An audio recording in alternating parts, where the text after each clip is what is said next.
ನಮಸ್ಕಾರ ಸ್ನೇಹಿತರೆ, ನಾನು ನಿಮ್ಮ ಸತ್ಯಮೂರ್ತಿ. ಇವತ್ತಿನ ದಿನ ಒಂದು ನೀತಿ ಕಥೆ ಅಂತ ಅನ್ಬಹುದು. ಒಂದು ವಿಷಯ ಹೇಳ್ತೀನಿ. ಇದನ್ನು ನಮ್ಮ ಪೂಜ್ಯ ತಂದೆಯವರು ನನಗೆ ಈ ಕಥೆಯನ್ನು ಹೇಳಿದರು. ಅಂದರೆ ಇವತ್ತಿನ ಒಂದು ಸಮಾಜದಲ್ಲಿ ನಾವು ಸಂಪಾದನೆ ಮಾಡಿದ್ದು ನಾವು ತಿಂದುಬಿಡಬೇಕು, ನಾವು ಸಂಪಾದನೆ ಮಾಡಿದ್ದು ನಾವು ಬಳಸ್ಬಿಡ್ಬೇಕು, ನಮಗೆ ಯಾವತ್ತಿರ್ತೀವೋ ಯಾವತ್ತು ಹೋಗ್ತೀವೋ ಅಂತನ್ಬಿಟ್ಟು ಎಷ್ಟೊಂದು ಜನ ದುಂದು ವೆಚ್ಚಗಳು ಮಾಡೋತಕ್ಕಂಥದ್ದು ಇವೆಲ್ಲ ಮಾಡಿಬಿಡ್ತಾರೆ. ಅದಾದಮೇಲೆ ಇವ್ರು ಖರ್ಚು ಮಾಡಿಬಿಟ್ರು ಅನ್ನೋ ಕಾರಣಕ್ಕೆ ಇವರು ಯಾವುದೇ ಕಾರಣಕ್ಕೂ ಇವ್ರಿಗೇನೋ ಇವತ್ತಿದ್ದವ್ರು ನಾಳೆ ಇಲ್ಲ ಅಂತ ಏನಾಗೋದಿಲ್ಲ. ಅವ್ರು ಇರ್ತಾರೆ, ಪಾಪ ಕಷ್ಟಪಡ್ತಾ ಇರ್ತಾರೆ. ಇದಕ್ಕೆ ಸಂಬಂಧಪಟ್ಟಂತೆ ನಮ್ಮ ತಂದೆಯವರು ಒಂದು ಕತೆ ಹೇಳಿದರು. 98 ವರ್ಷದ ಒಬ್ಬರು ತಾತ ತೆಂಗಿನ ಸಸಿಗಳನ್ನು ನೆಡ್ತಾ ಇರ್ತಾರಂತೆ.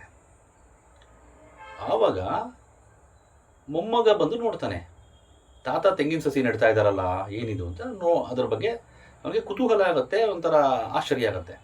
ಬಂದು ಕೇಳ್ತಾನೆ, ತಾತ 98 ವರ್ಷ ಆಗಿದೆ ನಿನಗೆ, ಇದು ಸಸಿ ಈಗ ನೆಡ್ತಾ ಇದೆಯಾ?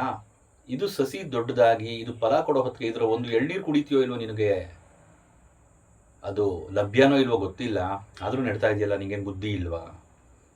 ಆಗ ತಾತ ಬೊಚ್ಚಬಾಯಿನಲ್ಲಿ ನಗ್ತಾ ನಗ್ತಾ ಹೇಳ್ತಾರೆ, ನೋಡಪ್ಪ ಮೊಮ್ಮಗನೇ, ಆ ಕಡೆ ನೋಡು, ಅಲ್ಲಿ ಒಂದು ತೆಂಗಿನ ಒಂದು ತೋಟ ಇದೆ.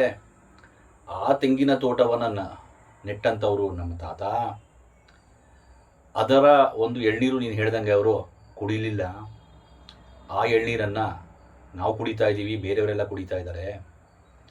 ಇದರಿಂದ ನೀನು ಒಂದು ವಿಷಯ ತಿಳ್ಕೊ ಮೊಮ್ಮಗನೇ, ನಾವು ಸಂಪಾದನೆ ಮಾಡಿದ್ದು ನಮಗೆ ಮಾತ್ರ ಅಂತಲ್ಲ. ಪ್ರಕೃತಿನಲ್ಲಿ ದೇವರು ಪಂಚಭೂತಗಳನ್ನು ಸೃಷ್ಟಿ ಮಾಡಿದ್ದಾನೆ. ಭೂಮಿ, ಆಕಾಶ, ನೀರು, ಗಾಳಿ, ಬೆಂಕಿ, ಅದು ನಮ್ಮ ದೇಹದಲ್ಲೂ ಸಹ ಇದೆ. ಅದನ್ನೆಲ್ಲ ನಾವು ಉತ್ಪಾದನೆ ಮಾಡೋಕ್ಕಾಗೋದೇ ಇಲ್ಲ, ಅದನ್ನು ನಾವು ಬಳಸ್ತಾ ಇದ್ದೀವಿ. ಅದನ್ನು ದೈವ ನಿರ್ಮಿತ. ಹಾಗೆಯೇ ಎಷ್ಟೊಂದು ಕಟ್ಟಡಗಳನ್ನು ಕಟ್ಟಿಸಿದ್ದಾರೆ,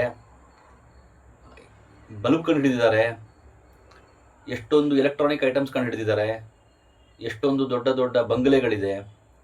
ನಾನು ಸಂಪಾದನೆ ಮಾಡಿದ್ದು ನಾನು ಸಾಯಕ್ಕಿಂತ ಮುಂಚೆ ಇದನ್ನೆಲ್ಲ ನಾಶ ಮಾಡಿಬಿಟ್ಟು ಹೋಗ್ಬಿಡ್ಬೇಕು ಅಂತ ಎಲ್ಲರೂ ಬಯಸಿದ್ದಿದ್ರೆ ಈ ಭೂಮಿನೇ ಖಾಲಿ ಇರ್ತಿತ್ತು ಇವತ್ತಿನ ದಿನ. ಆದ್ದರಿಂದ ನಾವು ಸಂಪಾದನೆ ಮಾಡಿದ್ದು ನಮಗೆ ಮಾತ್ರ ಅಲ್ಲ, ಬೇರೆಯವರು ಸಂಪಾದನೆ ಮಾಡಿದ್ದು ನಾವು ಬಳಸಿದ್ದೀವಿ. ಅದನ್ನು ನಾವು ಋಣ ತೀರ್ಸೋಕ್ಕೂ ಆಗಲ್ಲ, ಅಷ್ಟು ಬಳಸಿದ್ದೀವಿ. ನಾವು ಏನೋ ಒಂದು 3 ಲಕ್ಷ, 5 ಲಕ್ಷ, 10 ಲಕ್ಷ, 50 ಲಕ್ಷ ಇಲ್ಲಿಂದನೇ ನಾವು ಸಂಪಾದನೆ ಮಾಡಿ ಇಲ್ಲೇ ಬಿಟ್ಟು ಹೊರಟೋಗ್ತೀವಿ ಅನ್ನೋ ಕಾರಣಕ್ಕೆ ಅದನ್ನು ತೊಗೊಂಡು ಏನೇನೋ ದುಂದು ವೆಚ್ಚಗಳು ಮಾಡಿ ಹಾಳಾಗಬಾರ್ದು. ಬೇರೆಯವರು ಸಂಪಾದನೆ ಮಾಡಿದ್ದನ್ನು, ಅಂದರೆ ನಮ್ಮ ತಾತ ಕಟ್ಟಿಸಿದಂತಹ, ನಮ್ಮ ತಾತ ಬಂಗಲೆ, ನಮ್ಮ ತಾತ ನೆಟ್ಟಂತಹ ತೆಂಗಿನ ಮರ, ಇದರ ಫಲವನ್ನು ನಾನು ಅನುಭವಿಸ್ತಾ ಇದ್ದೆ. ಅದೇ ರೀತಿ ನಾನು ಇದನ್ನು ತೆಂಗಿನ ಮರವನ್ನು, ತೆಂಗಿನ ಸಸಿನ ನೆಟ್ಟು ತೆಂಗಿನ ಮರನ ಮಾಡ್ತೀನಿ. ಅದನ್ನು ನೀನು ಅನುಭವಿಸಪ್ಪ. ಇದೇ ಥರ ನೀನು ಬಿಡಬೇಡ. ನೀನು ಇದೇ ಥರ ಸಸಿಗಳನ್ನು ನೆಟ್ಕೊಂಡು ಮುಂದಿನ ಒಂದು ಪೀಳಿಗೆಯನ್ನು ಬೆಳೆಸ್ಕೊಂಡು ಹೋಗಬೇಕು. ಅದು ಬಿಟ್ಬಿಟ್ಟು ನಾ ಸಂಪಾದನೆ ಮಾಡಿದ್ದು ನಾನು ತಿಂದುಬಿಡ್ತೀನಿ ಅಂತಂದುಬಿಟ್ಟು ಇವತ್ತಿನ ದಿನ ಒಂದು ಸಮಾಜದಲ್ಲಿ ಎಲ್ಲರ ಒಂದು ಮನಸ್ಸಲ್ಲಿ ನಾವು ಸಂಪಾದನೆ ಮಾಡಿಬಿಟ್ಟು ನಾವು ತಿಂದ್ಬಿಡ್ಬೇಕು ಕಣಪ್ಪ ಮಚ್ಚ. ಯಾಕೆ ಅಂತಂದರೆ ಯಾವತ್ತು ಇರ್ತೀವೋ ಯಾವತ್ತು ಹೋಗ್ತೀವೋ ಅನ್ನೋ ಮನೋಭಾವ ಎಲ್ಲರಿಗೂ ಬಂದುಬಿಟ್ಟಿದ್ರೆ ಈ ಪ್ರಪಂಚನೇ ಉಳಿತಿರಲಿಲ್ಲ. ಅದರಿಂದ ನಾವು ಸಂಪಾದನೆ ಮಾಡಿದ್ದು ನಮಗೆ ಮಾತ್ರ ಅಲ್ಲ, ನಾವು ಪೂರ್ವಿಕರಿಂದ ನಾವು ಪಡೆದುಕೊಂಡಿದ್ದೇವೆ. ನಮ್ಮಿಂದ ನೀವು ಪಡೆದುಕೊಳ್ಳಿ. ನೀವು ನಿಮ್ಮ ಮುಂದಿನ ಒಂದು ಪೀಳಿಗೆಗೆ ಇದನ್ನು ಬೆಳೆಸ್ಕೊಂಡು ಹೋಗಿ ಅಂತ ತಾತ ಹೇಳ್ತಾನೆ. ಎಷ್ಟು ಚೆನ್ನಾಗಿದೆ ಅಲ್ವಾ ನೀತಿ ಇದು. ಇದನ್ನು ಗಮನ ಇಟ್ಟು ಮೊದಲಿಂದ ಕೊನೆಯವರೆಗೂ ಕೇಳಿ ಇದನ್ನು ಅಳವಡಿಸಿಕೊಂಡರೆ ಬಾಳು ಬಂಗಾರವಾಗುತ್ತದೆ. ಅಲ್ಲವೇ ಸ್ನೇಹಿತರೆ? ಎಲ್ಲರಿಗೂ ನಮಸ್ಕಾರಗಳು. ಮಾತೃದೇವೋ ಭವ, ಪಿತೃದೇವೋ ಭವ, ಆಚಾರ್ಯ ದೇವೋ ಭವ. ಎಲ್ಲರಿಗೂ ನಮಸ್ಕಾರಗಳು, ಧನ್ಯವಾದಗಳು.